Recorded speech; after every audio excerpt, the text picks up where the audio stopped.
মুজিবকে যখন ছাড়া হলো, সে তো কিছুই জানতো না যে দেশ স্বাধীন হচ্ছে, কোন মুক্তি ফৌজ বলে কিছু ছিল, হাজার হাজার লোক দেশচ্যুত হয়েছে, প্রাণ হারিয়েছে, কি জানতো। সে তাকে যখন ছেড়ে দেওয়া হলো, তখন ইন্দিরা গান্ধী তাকে পাকিস্তানে ফোন করে বলল যে, ফোন করলো মুজিব, ফোন করে বলল যে আমি দেশে ফিরে যাচ্ছি। তখন ইন্দিরা গান্ধী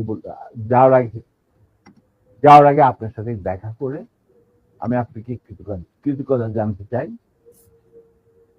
তো তখন ইন্দিরা গান্ধী বলল, কৃতজ্ঞতা জানাবেন, আপনি ফোন না করলে আমি আপনাকে ফোন করতাম, আপনাকে ঢাকায় সরাসরি আপনি যাবেন না, আপনি নয়াদিল্লি হয়ে যেতাম।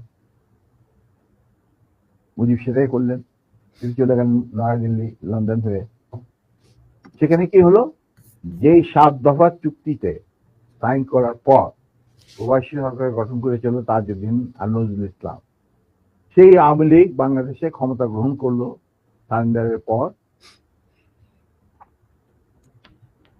ওই 7 দফা ভিত্তিতে।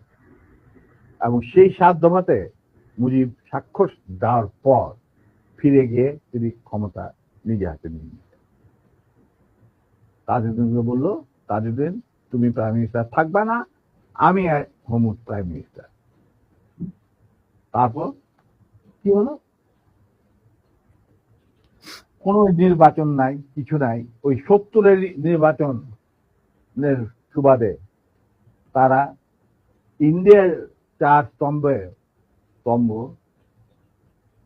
ডুপ্লিকেট বাংলাদেশে ইম্পোর্ট করে তার উপরে একটা সংগঠন বানানো, হুবহু এক।